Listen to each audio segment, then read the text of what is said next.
Golf Sierra Echo Hotel Kilo, Gloucester Tower, pass your message. Golf Sierra Echo Hotel Kilo, request taxi for maintenance ground on Alpha 1. Hi, I'm Elliot. I'm a trainee here at Skyborne Aviation Academy, and today I'm here with the CEO of Skyborne, Lee Woodward. Obviously, big thank you because Elliot is today representing the Royal Aeronautical Society's Young Persons Committee.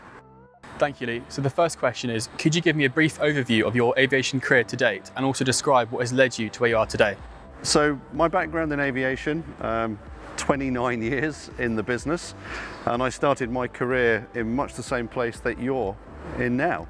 I was a cadet pilot with British Airways in their academy in 1989 and graduated 23rd of November 1990. Started life, I was very, very lucky, started life with BA on the 757.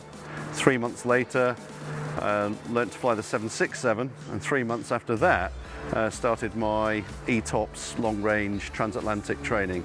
So in those days, I mean, I was 24 years old and found myself, second in command of a wide-body jet. Incredible fleet to be on. I then moved on to the 747-400. I moved into training, and eventually I left British Airways in 2003. An enforced departure, I would say, because I lost my pilot medical at that time, and started a career with the then CTC Aviation in Southampton. 2 years later, got my license back, but decided I'd forged a new career with CTC, and then helped with the fellow directors of CTC grow that business, eventually selling the company to L3 in July 2015. After a couple of years wondering what I was going to do with the rest of my career, myself and the other two founders of Skyborne formed Skyborne, literally from a blank canvas, and built what we have around us now, a 30,000 foot training centre with 9 aeroplanes, 2 simulators, capable of training 120 trainees a year. So that's it in a nutshell, really. That's my career, and that's what got me here. What do you think the most exciting parts of being a pilot or involved in flight training are? So the most exciting bit about being a pilot, always sounds a bit trite when you say this, but it's true. It's the essence of why I went into it, and it's what I believe today. I love the fact that you're flying in an airliner, a really sophisticated piece of equipment. I love the camaraderie with your fellow pilots and engineers and ground staff and cabin crew, etc., flight planning team. I love all the things that go into making a successful trip from A to B, because there's an enormous amount goes into it, and I love the sense of responsibility, genuinely.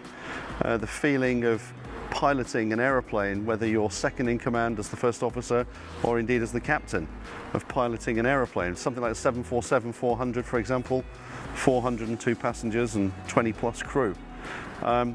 So it's all of that. I love the excitement of not only operating that aeroplane, but pushing back in London and flying to an entirely different culture. You almost can't describe it, and I still feel like that today. So I've been in the business 30 years, and I still think it's the best career. As far as training goes, I think you've got to have a passion and a leaning towards wanting to teach. I personally love it. I think it's so rewarding to take somebody in a simulator or in an aircraft and try to improve their ability or their knowledge, whatever it may be, whether it's in the classroom, simulator or an aircraft, it's the same thing. And then the challenges around that, because we all learn in different ways. And so a good trainer will adapt their teaching style, and really you feel honestly a massive sense of achievement when you take somebody from here and you take them to there. So that's it in a nutshell. Thank you. What has been the highlight of your career to date, and do you have further aspirations that you wish to achieve? So right back to the beginning, it sounds a bit poetic, but it's true. Waiting for the letter to come through the envelope, through the letterbox, to tell me whether I'd got a position on the cadet program. That was just I can't tell you how excited I was to get that from British Airways. To start the training, having never had any previous flight training experience at all before. So the training was amazing. And then base training on the 757, the first time you take an airliner out to a remote location. We happened to go to Shannon, 6 of us, trainees and 3 instructors, flying circuits, just takeoffs and landings in an empty 757, as was for me. For you, it might be an Airbus, it might be a 75, who knows. And then really your first line flight, my first line flight was to Lisbon. I shall never forget that. And then transatlantic training on the 76. And then finally, I think the 747. My first departure out of Heathrow, I max takeoff weight to Hong Kong. Genuinely was so exciting.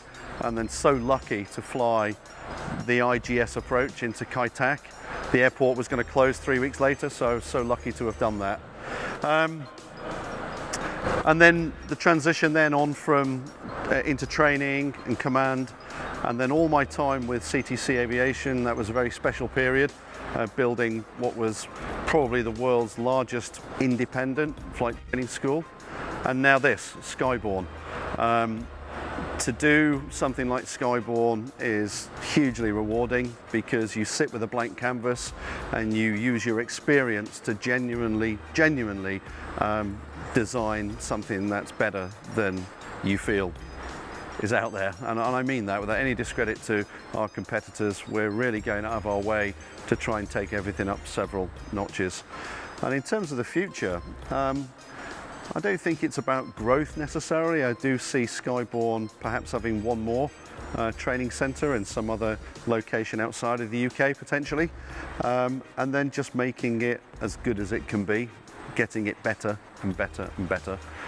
And potentially the drone operation that we've recently announced, I'm really excited by that. And then our private jet business, which is going to start in the new year. So lots going on, lots of exciting stuff.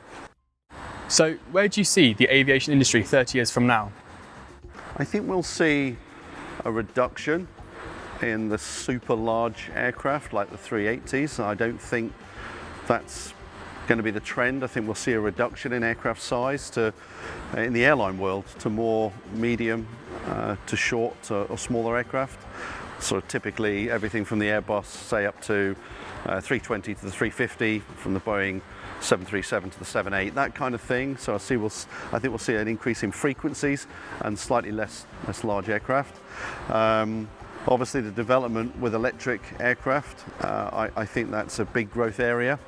So we've invested in 10 aeroplanes. Airbus have said they will have their first commercial airliner flying by 2030 rather, electrically powered. I think the UAV market is set to be huge, so unmanned aerial vehicles, and obviously we're hopefully moving into that with this commercial drone operation. I suspect, as we're seeing right now, post-COVID, I think we'll see a growth in business and corporate jet travel. I can see that sector growing, and I reckon cargo will continue to grow. I think the way we shop online and the growth we're seeing in the logistics business, I can't see that doing anything other than get bigger. That's my view. But 30 years is an awful long time to try and estimate what's going to happen. But there you go.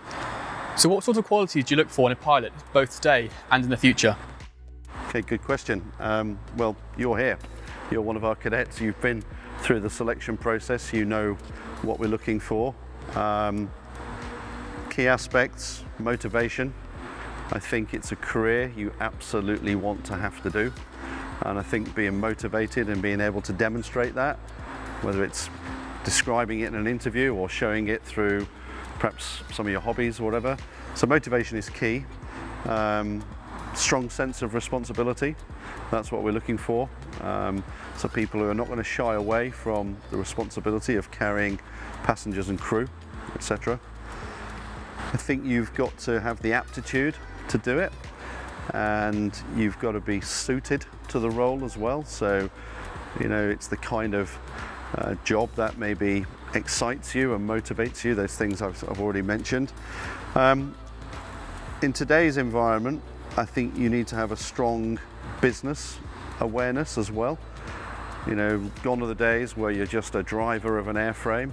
I think airlines are looking for much more from their pilots these days, so a good commercial or business awareness, understanding that the decisions you take on the line have not only got to be safe, of course, but they've got to be efficient, and they've got to be in the interests of the company's sort of commercial aspirations, but safety is always first. I think you need to be a team player. There may only be 2 people on the flight deck, but you're part of a huge team. And when you start flying in the airline, it's very, very apparent how the integration with those other team members is so critical. So they're really the qualities that we look for in our cadets, and they're the qualities that, from experience, I know lend themselves to airline operations. What piece of advice would you give to someone about to embark on their aviation career? So first of all, I think you've got to be very clear in your mind why you're coming into the business. So what is it that motivates you? Back to that point again. So what motivates you? Why do you want to do it? You'll be very, very clear that you're coming in for the right reasons. Other piece of advice I would give is research the role. So make sure that it's not just a fanciful understanding or ideal of the job. Have a really good, realistic expectation of what the role of an airline pilot is.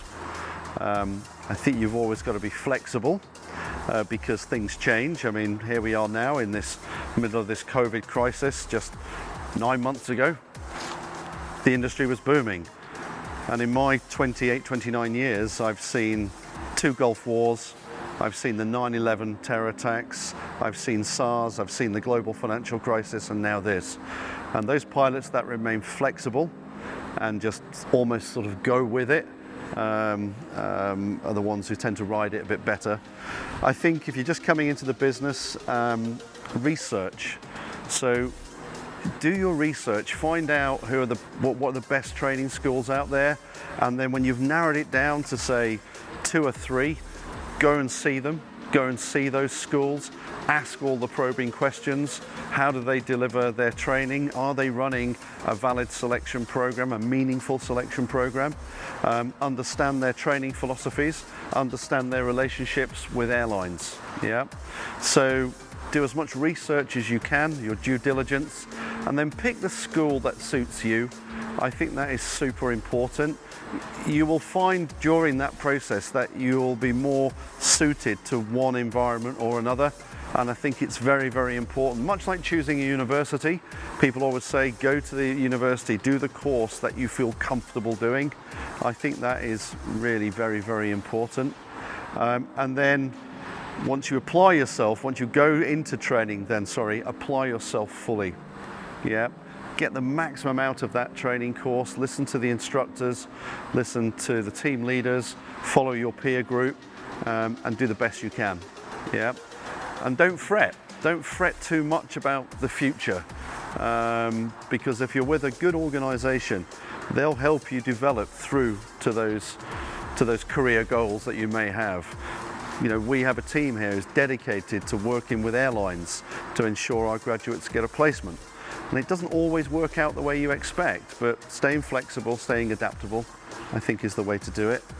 And then finally, you know, maybe you're a student out there who's not done too well in their A-levels, for example, and yet you want to come in to be an airline pilot. Well, look at the schools like ourselves that run degree programs. It's not the be-all and end-all if you didn't quite get the A-levels you were hoping for. You could come into Skyborne and still get a first-class honours degree, as well as a commercial pilot's licence, and enter the career. So that would be my advice, anyone thinking of coming into the business right now. Thank you, Lee, and on behalf of the Royal Aeronautical Society Young Persons Committee, thank you very much.